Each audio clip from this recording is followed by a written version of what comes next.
A little intro to me. I don't expect there will be many strangers listening, but just in case, my name is Vash Star. I usually go by Vash or Star, though sometimes, just sometimes, I'm called Nee. Okay. I am Minnie. There'd better be no strangers listening to this. And you can just call me Minnie. Yeah. So I'm the turtle fanatic. And I am just here, trapped in this room, forever. Willingly trapped in this room forever with a turtle fanatic. All right, it's TMNTea time. Okay, so I think a good way to start is to pretend like no one knows who the turtles are. we're gonna take this first episode as an intro to the basic, the general, the overall encompassing focal point of this franchise, of this multiverse, of this family.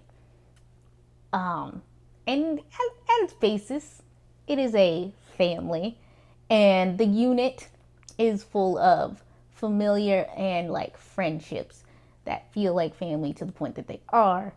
And this universe functions around four titular beings. And their dad. And their dad. Yes, always their dad. Does he always make it in the end? Well, he's old. but but he is there. And the four beings in question with their dad happen to be mutated, sapient turtles and a mutated sapient rat, who also could be a man based on iterations. We'll get to that. But the turtles themselves. He's a rat, not a man. If you pluck a chicken, is it not a man? We're humans. We have to have categories. We can't not. The name itself is a category. It's like 4 categories. Teenage Mutant Ninja Turtle. We got so many categories here. But they're not even teenagers. Not all the time. They start out as teenagers. Everybody starts out as a baby. It's fine. We all grow up. I didn't start out as a baby. You did start out as, well, you started out as an egg. Yeah, I started. Everybody, well, that's a true statement now. Everybody starts out as an egg, and that's very true for a turtle. Everybody starts out as an egg. Yeah, but you said baby. You said baby. Okay. Baby, egg, either way. That's a beginning, and the turtles have a beginning. We're going to introduce our overall, this is just general takes on them and their father and their friends and like the common occurrences that happen in their multiverses. And it won't even be that long, but we're gonna start off us personally talking about our favorite turtle. Then we're gonna talk about relationships and how they react with each other, and just an all around introduction that anyone can just fall in and just be like, okay, so these are what make up these beings generally now accepted in the zeitgeist of the world. Okay. First, we're going to name the turtles. Yes, we're going to name the turtles. And the turtles are named Renaissance masters of their time. Renaissance painters. You can't just say Renaissance. Renaissance, because not all of them are painters. Renaissance some of them are sculptors. Artists, okay? Artists, yes. Whatever. Artists. Look, I can't have my degree and not say these words right. But they did things with their hands. Okay, this is true. And some of them did too many things with their hands. But in general, we have, and I'm going to go with my favorite first, Michelangelo, named after a very famous, quote unquote, Sistine Chapel, anyway, artist. And the quote unquote youngest, though sometimes in some iterations the oldest, but maturity wise, always featured as the youngest, even when they are all the same age. And then Minnie, your favorite? She forgot that Mikey wears the orange mask. Oh, I'm sorry. Yes, Mikey generally wears the orange mask, though if you go into their first comic book appearance, they all look similar and they are all wearing red. And I can't tell the difference between any of them. That's very true. And when I say favorite for her, I'm only saying the one that she generally likes the most out of all of them. Venus de Milo. No! We'll get to the side family. We're only at the main family right now. Side family coming up later. And if you're confused, we all are, but we'll get to it. But your true favorite. Master Splinter.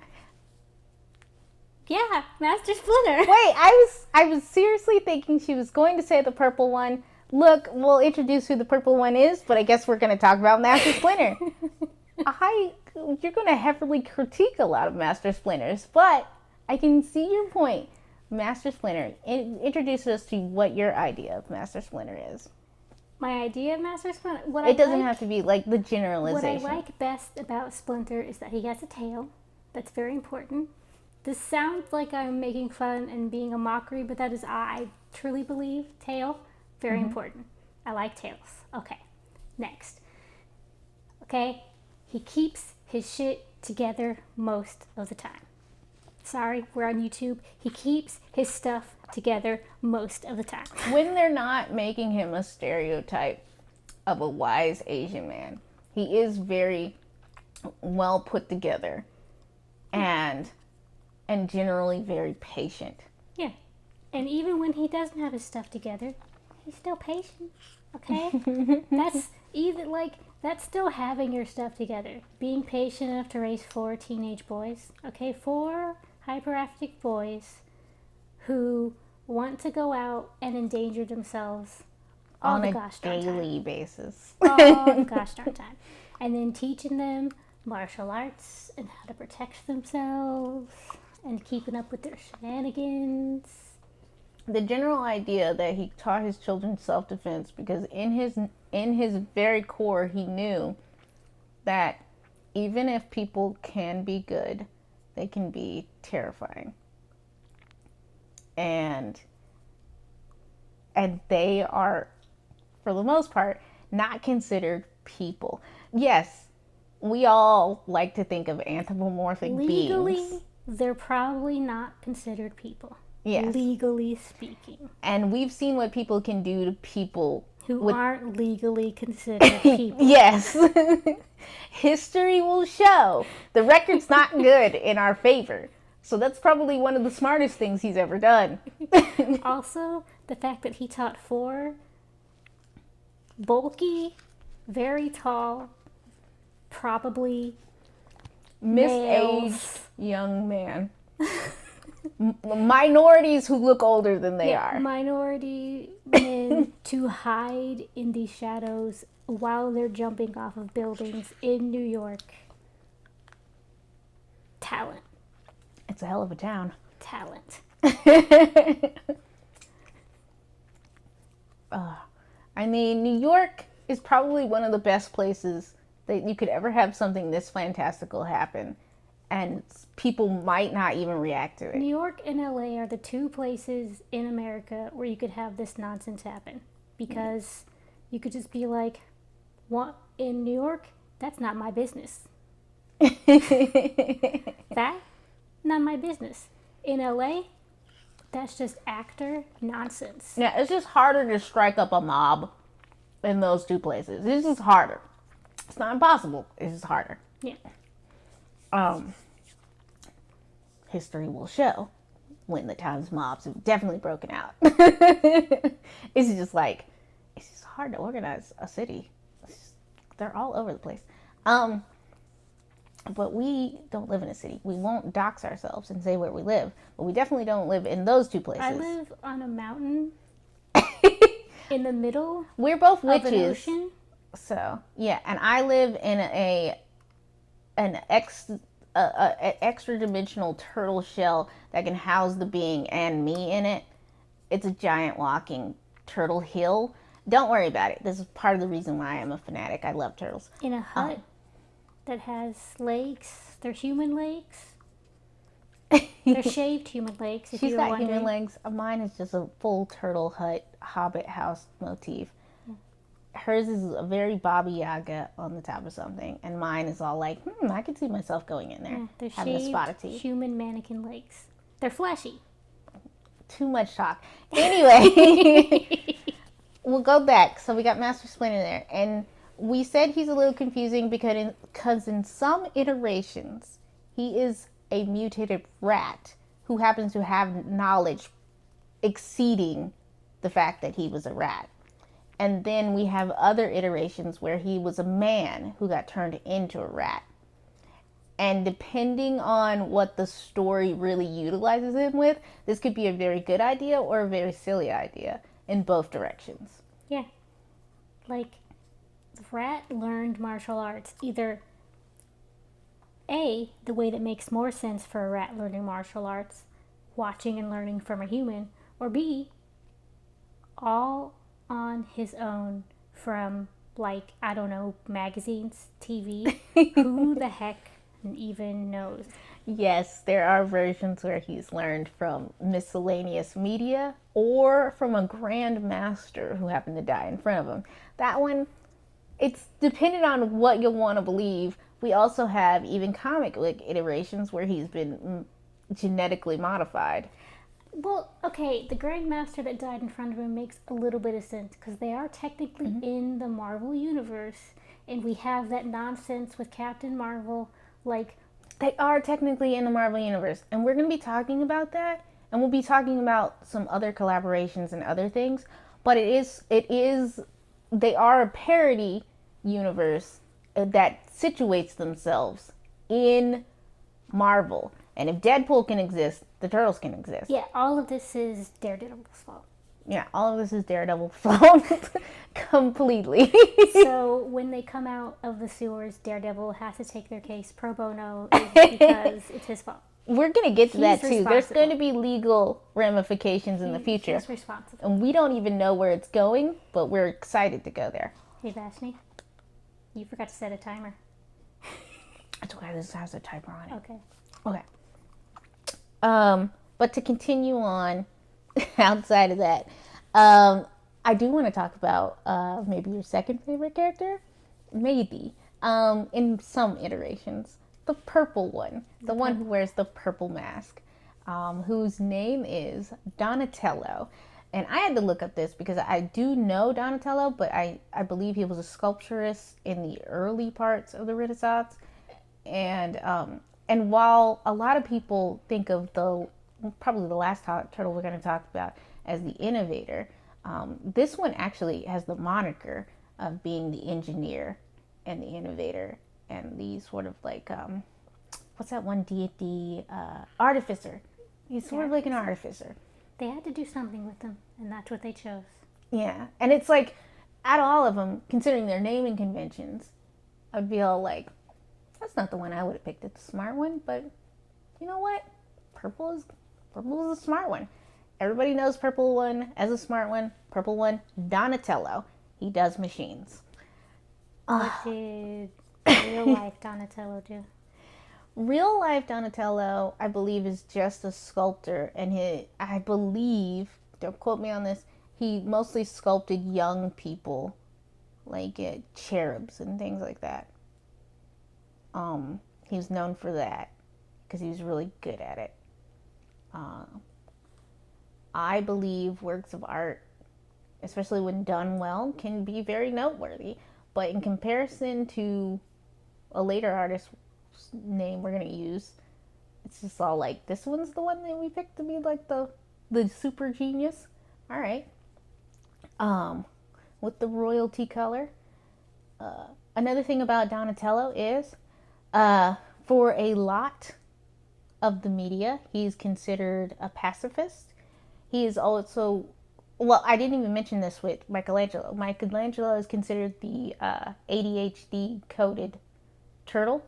He usually has a problem with obsessions. Namely, he likes eating a lot, He he often forgets things or remembers them suddenly. He's very intuitive. And Donatello, in his own ways, has a lot of autistic coding, from sensation aversion, noise aversion. He often has to correct people, even when the situation, like read the room, doesn't call for it. He will immediately put that in. He'll be all like, "You pronounced that wrong," or "I've got more details on that." Often, some of the dialogue in a lot of things comes from one of the turtles going, "Dude, not right now." If I don't tell you now, Yeah, then you'll never know. then you'll never know. You won't get educated, and and it goes on from there. And he also generally has an interest even in the things that at the moment don't seem appropriate. There was a moment, and we'll bring this up in the future, when he was going to a convention featuring scientists, where his only thought, even though he's there incognito, was how cool it would be to be dissected. That's called vivisection.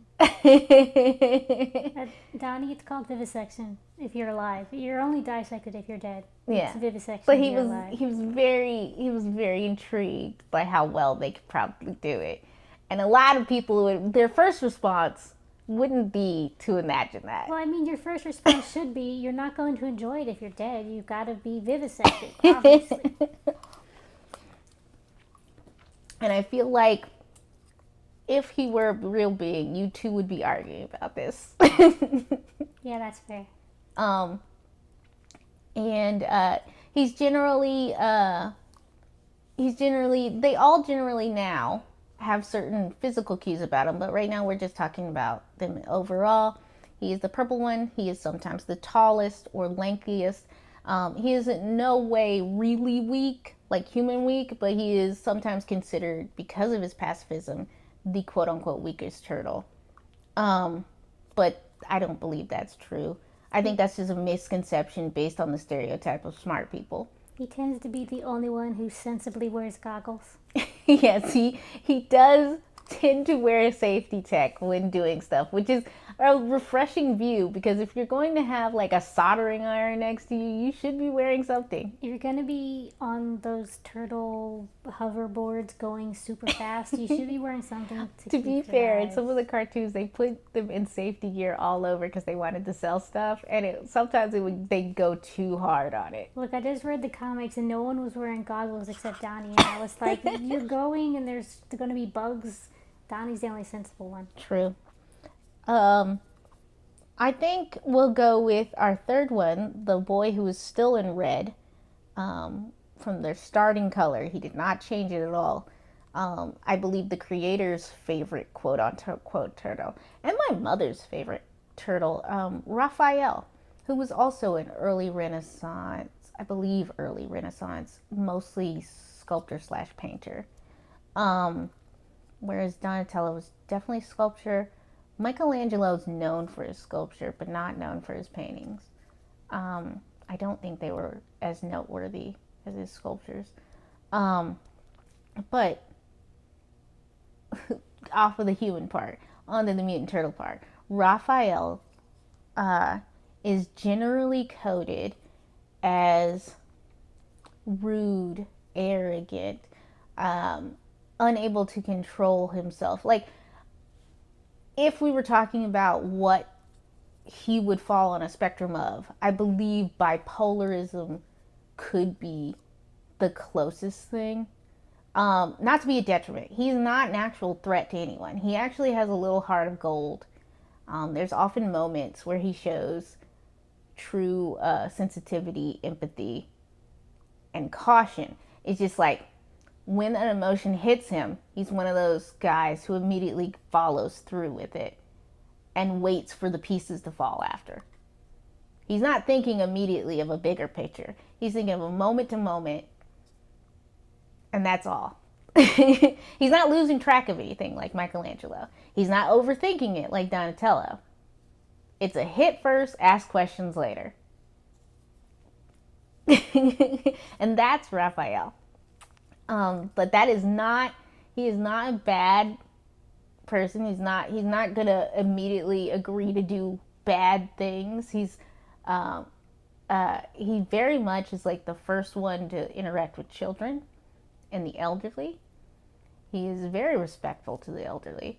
In fact, him and Master Splinter have so many moments, especially in a lot of the media. Master Splinter focuses on Raphael so much because he needs it. It's like that quote about Jesus, he's carrying you or whatever. Master Splinter is constantly carrying Raphael.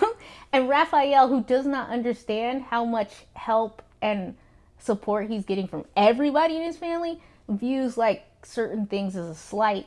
Like if one of the other ones suddenly get help and it works for them, he's all like, I think it's mostly because a little bit of self-hatred, but also because of some jealousy, or he doesn't see how much love and attention he's actually getting. Raphael has no moments of introspection. I won't say ever, but he gets there. But like, if they allow him to, he gets there. Yeah, but like, he's not an introspection sort of guy. He is not. But he has some interesting habits, and one of the key things, and we're probably going to bring it up in the future, Raphael can knit. Raphael loves like teddy bears and small animals, even if they don't love him. Raphael will not date anything that it will not date we won't humans. talk much about the dating, but it is a huge part of some of TMNTea. It's hilarious. Raphael does not generally find humans attractive, and he is one of the long-standing relationship havers in TMNTea, yeah. And he's only had relationships with mutated creatures. Yeah. Never a human. He's never thought they were attractive. It's one of the funniest things about him. He's had close friendships with humans. Yeah. His best friend is Casey Jones, who we'll get to because he's practically family now.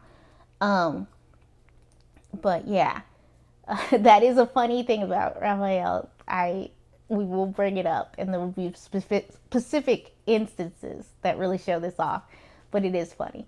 And last but not least, but also sometimes overly focused on, but yet to his detriment sometimes, because they also don't give him a lot of character sometimes. I like to rag on him. Yeah. Is the leader in blue, who will do anything for his brothers. Unfortunately. Leonardo. Leonardo, who is... Oh my gosh, they really hit the nail on the head in the newest iteration of him, the Mutant Mayhem version, where he's just all like, he's trying to be a leader. He's not quite, well... He's trying to be a leader, and also he wants to fit in with the humans so hard. And he also, like, wants to be that leader for his brothers so bad. He just wants to be a real boy. He just wants to be a real Boy Scout. Leonardo, I don't believe he suffers anything in concerns of, like, how you think, like neurodivergence, but I do believe he suffers from other things. Like, sometimes he has PTSD, sometimes he has control issues. That's a thing. You think that's a thing? I don't know. I'm not gonna be an expert or anything, but I thought maybe those were symptoms and not like an actual... Yeah, that's the thing. Boy has... I want to say self-esteem issues out the bloody zoo. There are certain iterations of Leo, I would definitely agree with that. Whereas other iterations, he can be much like Raphael in some instances, too confident, too arrogant, too self-assured, to the point where he doesn't listen to anyone. I would say that's still a self-esteem issue. Having too much self-esteem is a self-esteem issue. You're not wrong. I'm not gonna say you're wrong. It's just like both ends of the spectrums. If you go too far, it's still a problem.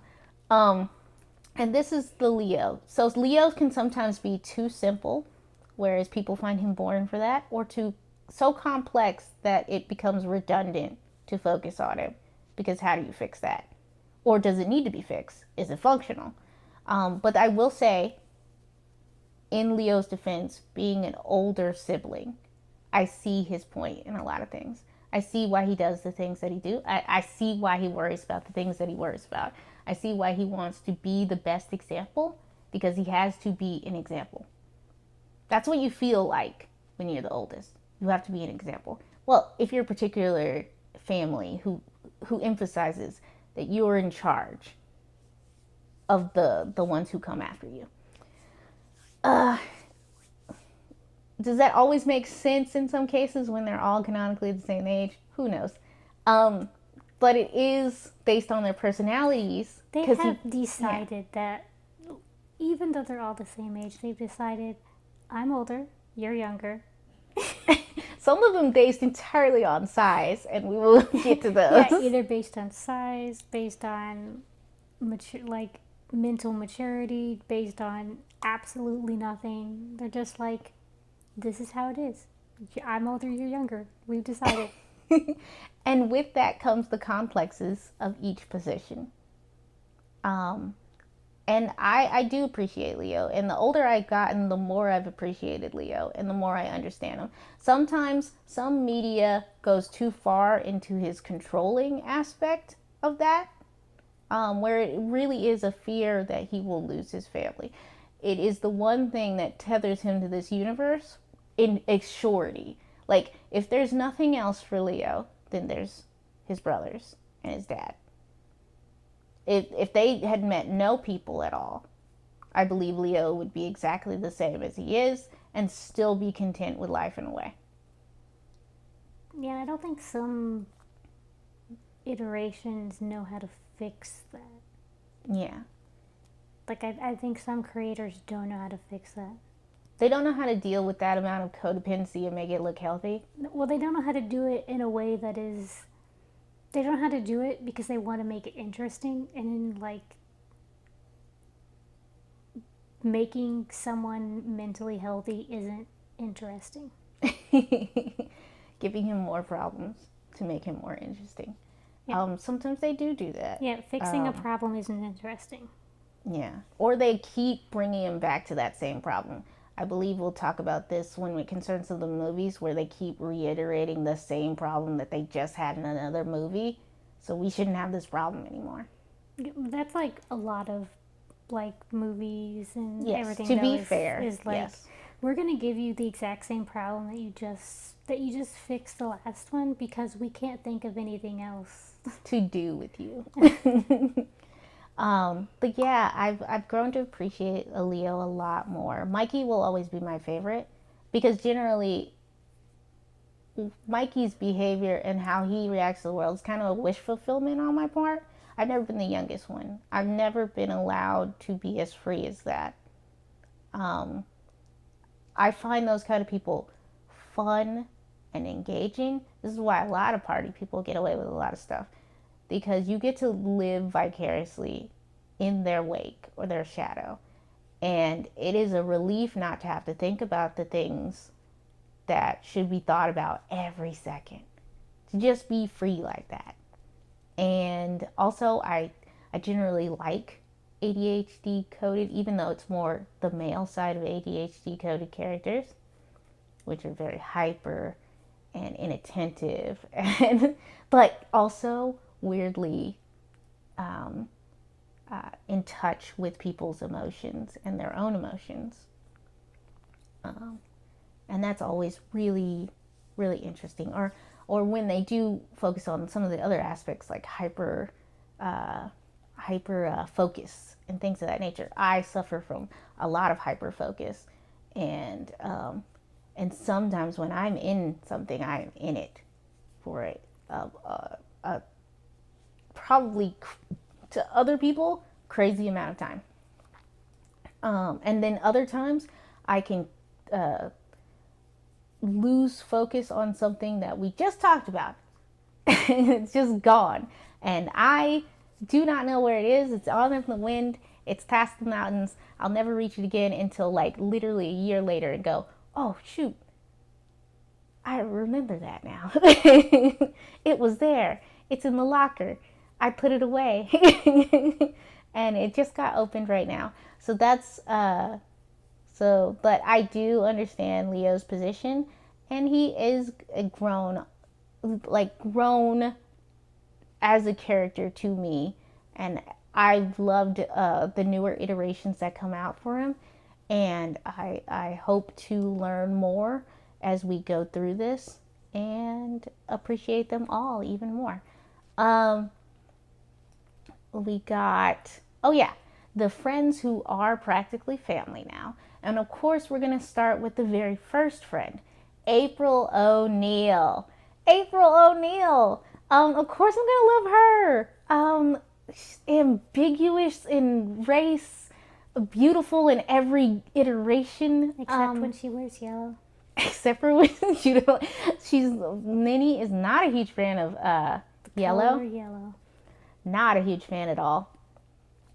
And which I know is funny because earlier I said Venus de Milo as a joke. We'll come back to that. We'll come back to the side family. Those are some hidden family. People we don't know about yet. That people the turtles didn't know about yet. But April O'Neil is the first human that they usually meet in nearly every iteration in some form or some way. Whether she helps to create them or is just around or happens to have a damsel in distress moment, or the reverse where she might even save them. April is there, and I say race ambiguous because she started out in the comic in sort of ambiguous, kind of like mixed descent, possibly black woman. There was one iteration that kind of looked Asian, and then most of the television and movie media has had her be white. It is not central to her character about her race, though I think it is an important aspect that people play with it continually as we go forward, because it makes her a more acceptable, like, worldwide character in my sense, because it should not hinge on her race. Nothing about her should, but it is important because that's how she started, that she be diverse continuing forward for representation's sake. And for the fact that, like we said earlier, the turtles themselves kind of represent a minority. And I think it's important that some of that conversation gets brought up with them. So April is also an interesting character. Sometimes she's like tough as nails, Lois Lane type reporter. Other times she's a kindred scientist soul with Donnie. That's my favorite parts. My favorite April is the smart April who is like a student learning science or a lab assistant in the get-go. And then like as she gets into wanting to help the turtles and being more heroic and wanting to like get at the meat of these issues, she becomes more journalistic, and she's like getting in the thick of it so that she can relay information that the turtles wouldn't be privy to because they couldn't be there in those day-to-day activities of a human environment. But I think she's more than just a Lois Lane, though I could see how people would treat her as a Lois Lane because some iterations are very much like that. And she's very empathetic, and she learns, like, usually her first response to the turtles is a very human response, which is shock and amazement, and with a little bit of like, are you gonna try to eat me first? They are very tall. In some iterations, but most of the bulky. time they're either tall or very squat. But either way, like, you got a goblin of some kind of size coming towards you, and you gotta, like, your first response should be, huh? But in general, she curbs that, and she does learn. And even if there's like issues with that, she learns more and more how much more they have in common than they have in differences, but also how their differences are key and important. And in some cases, she even becomes a more active participant in the combative side. I'm not a huge fan of her going too crazy on that aspect. It's not that I want every female character to be a damsel in distress. It's just like her strengths in the story don't necessarily lend itself to an additional member. But that's saying one of my favorite characterizations of April is the Rise version. And I believe she is the perfect, nearly perfect combination of all the aspects I've liked about April. I wish she were a little bit more scientist, but that April, I love her. Great. She could have been a scientist. She could have been. She was a baby. She hadn't even gone to college yet. I believe in the movie she got to college. I think that's where a part of it is. We'll get to that. But she hadn't even gotten her doctorate. That is another thing too, her age. It has been subject to change because a lot of people feel like, what would teenagers have in common with an adult? But I feel like teenagers who aren't stereotypically in the situation of a teenage environment would have a lot in common with the everyday adult. I mean, like... From survival. It's not weird to hang out... Okay. It's not weird to hang out with adults in spaces where, like... The both of you could exist. Yeah, where like adults and teenagers exist in the same spaces. Yeah, for some people that's too much of a leap. Also, due to some misuses of her characterization being over-sexualized, and we will get to that in the future, a lot of people think it's more appropriate for her to be younger to avoid sexualization, in which case I will tell them that will never happen. As long as a female character is female, she will be sexualized in some way. Yeah, until we can stop people from doing that, which... So I'm all like, you need to let that one go. Man, good luck. Good luck. Okay, let's move on. We got our second human, who is usually the best friend, as I've mentioned earlier, of Raphael, but he is generally a good dude bro, himbo friend who probably also suffers from a lot of I would say bipolar, but also like PTSD. He's got a lot going. He's not generally, because he is not usually pictured as smarter than anyone else. He's not introspective. He's on surface, he can appear not to be a very deep character, but he's still very much needed. All you need to know about Casey Jones is that he's done correctly, he's a cab all the way. When he's done correctly, that is the biggest critique among TMNT fans, that any iteration that shows him being in support of the guys in blue. You aren't a vigilante, and then in any version of you becomes a cop. This isn't a Batman in relation to the local police and trying to make sure they exist. This is a Spider-Man. This is a full-on Spider-Man. And it's not even like Peter Parker Spider-Man. This is a Miles Morales situation. Yes. Where he cannot take off that mask. And sometimes, because Casey is so zeal about this, he can go too far. Yeah. Which is probably the only instance where he has in common with the common policeman. He goes a little too far. If Miles Morales and the Punisher had an amalgam mixture, Casey Jones is what would become of that. The idea of Miles Morales, because Miles Morales himself is a very good boy. Yes. That's the two. But yeah. But Casey Jones is there to have another experience for the Turtles, because we have someone they can talk to, which is April. Not to be too stereotypical based on gender roles, but I feel like it's sometimes easier to talk to a woman, especially in a vulnerable way. But also you need those moments where you can just you don't have to talk to somebody, and that's a Casey moment. When you don't have to talk and you're just doing stuff, that's Casey. When you don't feel like talking, that's Casey.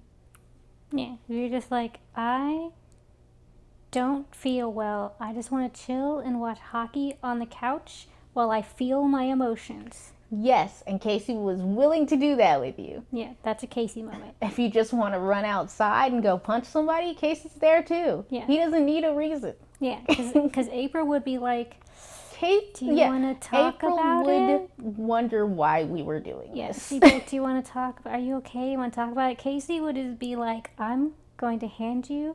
And that's not a detriment to April's character at Yeah, it's all. not a detriment, but it's like Casey would just be like, "I'm going to hand you some snacks, and we're going to watch this hockey game, and we're not going to talk about it." Yeah. And that's not saying that Casey can't be deep sometimes, but that's not generally the role that he has been assigned in relation to the turtles. There are some very touching moments with both characters that shows how integral they are to the turtles, and it also shows them uh, two good examples of humans on the good side.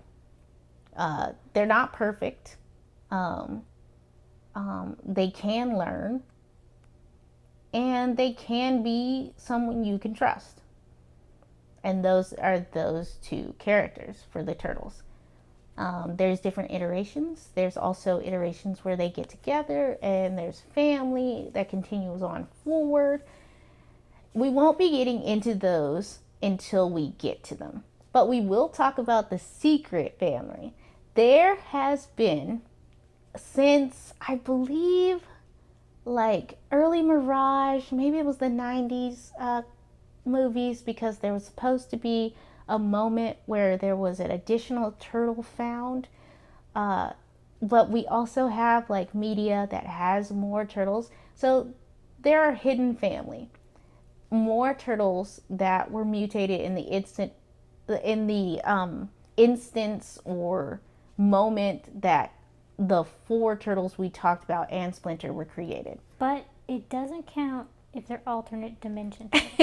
It does not, even though the turtle multiverse is very real and acknowledged. Uh, there are situations where there's a good reason why the turtles don't know about Yeah. these additional family members. So like if you have a clone or something Yeah, if from it's an a alternate dimension, that doesn't count. things like that, they do exist. I believe one of my favorite iterations of alternate turtles was the four from the future verse in the 2003 animated series. Yeah, where they kept calling them like Dark Donnie and Dark Leo. Yeah, the naming convention really sucked.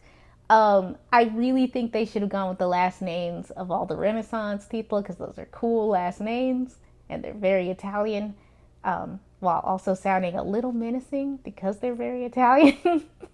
No offense to Italians, um, but that's my headcanon. Every time I look at them, I assign the last name of the Renaissance artist.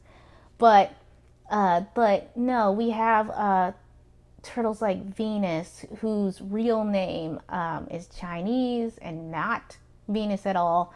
We've got Frida. What was her real name? I can't remember. It was like Chi or something else. We'll get to that, but that they literally named her that on the spot. Yeah, that because was they very could not rude of pronounce them. her Chinese name. Like you can't pronounce her Chinese name, like her actual name. Like her, like was it? It was a very disrespectful move. They I feel it's so rude. It was very rude. We've got Frida. I just heard about her, but I haven't read the book that she's in. She made an appearance in the 2018 Rise series. We've got the Jack Kirby one, who's just named Kirby. He was supposed to wear pink.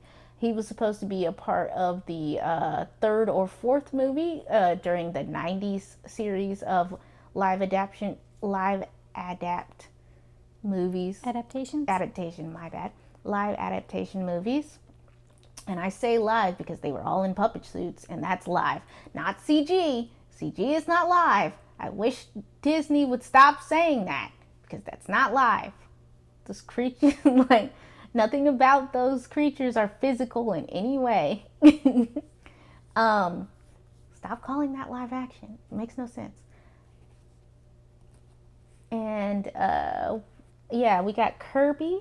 We got technically, I believe Slash is always like a tertiary member on some level.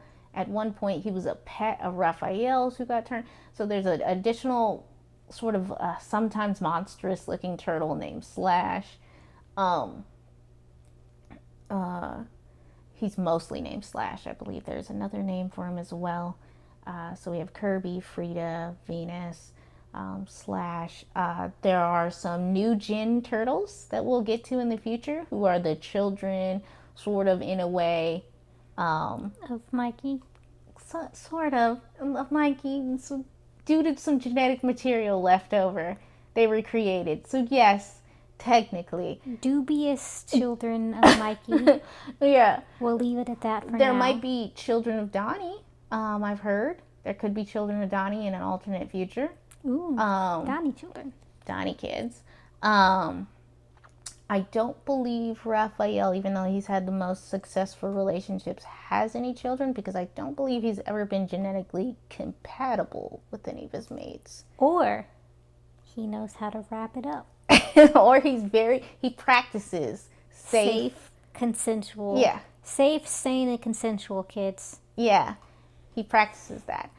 But as we go forward, we're going to meet all of these additional turtles or family members or girlfriends or wives or I don't know if there's ever been husbands, but you know what? It's mutants. Who knows? I believe Splinter also has had romantic liaisons. The newest iteration has him dating Scumbug. I don't know what Scumbug is. They call it a girl, but in other iterations it was a guy. I thought Scumbug. Even in the movie, I thought Scumbug. Yeah, I think they only said girl because Splinter ended up. I mean, if he's that open to it. I mean, look at Scumbug. I don't think it matters at that point. Yeah.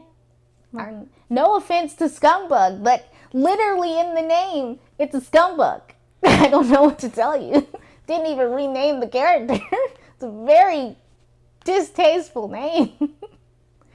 It's not even the actual bug's genus. It's just like, oh, it's a horrible crust with an insect together. Scumbug. Not a great rename. If you're gonna have a romantic relationship with a creature, please rename. If their name is derogatory, please. No, I'm kidding. Keep it the same. It's all in good fun, but whew. All right. Out of all the ones we could have picked, could have dated Wingnut for all I know. Those are also some interesting characters that could be considered family in certain canons now, and moving forward might be played with that way too.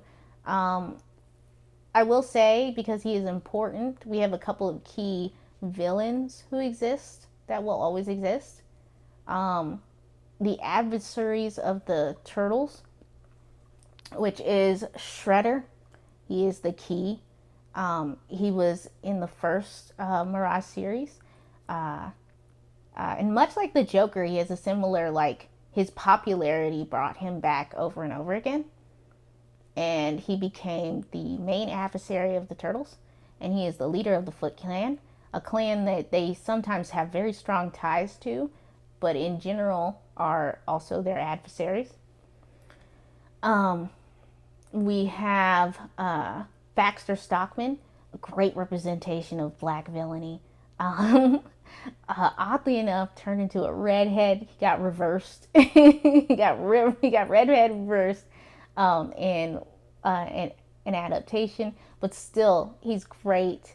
We've got the Utroms and the Krang and their whole bucket full of interweaving background giant subplot behind everything. Space is the end game, and if space is there, the Utroms are there, or the Krang are there. Either way, it's about to get real crazy. We got some other mutations who show up consistently, like Bebop and Rocksteady, a warthog, and a rhino. We've got other just random mutations, especially as it concerns comic books, just out there. including Hoops the giraffe. No, I'm just kidding. We will not be talking about Hoops the giraffe, but he exists, and you should look him up. He's funny. But in general, those are like those guys. And then we got to talk, because Splinter, we mentioned Splinter, but we forgot the counterpart to him, which is Hamato Yoshi, or Yoshi Hamato. We didn't forget, you just said we'd get into it later. I guess we would.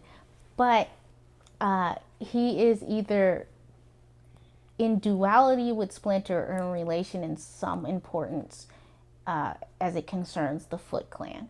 And if you can think of yin and yang, you can think of Hamato Yoshi and Orokusaki, otherwise known as Shredder. I forgot to mention that. They are on those opposite sides. They are the yin and yang of that universe, the black and white.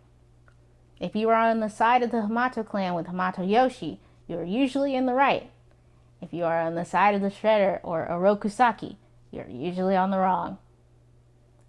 Also, in relation to Shredder, a key character and a good representation of female villainy is Karai, his sometimes off and off again daughter, granddaughter, or just random foot woman who's really good at her job.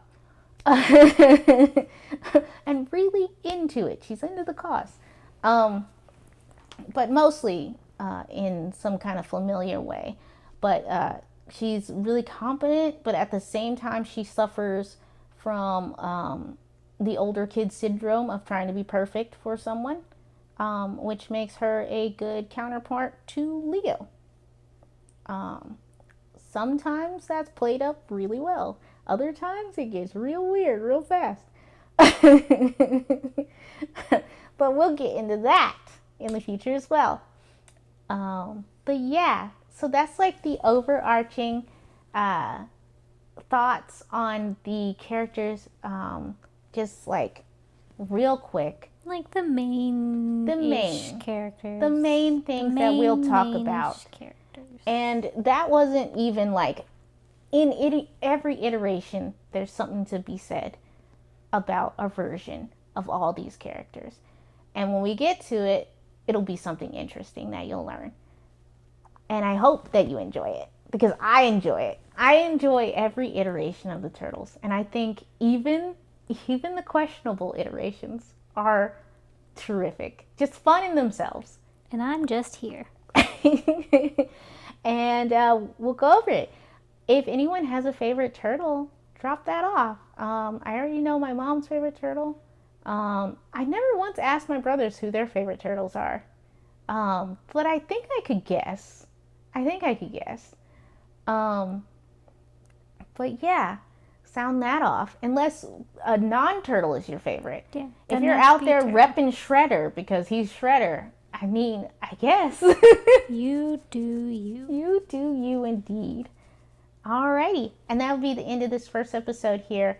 And when we get back to it, we're going to be doing a dive into the collaborations between DC. Oddly enough, DC, not Marvel. Batman and the Ninja Turtles. And we're going to talk about the spinoff first, and then we're going to talk about the 3-part comic. And then we're also going to talk about the movie. I don't know how many parts this will be, but we're going to try to make sure it's not too many. And we're also going to be able to talk about Batman. Yeah, and hey, don't come at me for any Batman information, okay? I know about as much about Batman as I do about Turtles, which is... We're 90s kids. What we know people enough have told about Batman. Yeah. We're 90s kids. We were introduced, I think, to the best version of Batman that's ever existed. Yeah. Also, I like to make fun of Leo. I will also make fun of Batman, but I love them both. No one is free from critiques. No one is free. These are not attacks. From me making fun of them. No one is free from critiques. These are not attacks. And if you're too defensive, you need to go outside and take a moment. Breathe in and touch grass. But yeah, we'll see you next time for the Batman and the Teenage Mutant Ninja Turtle adventure.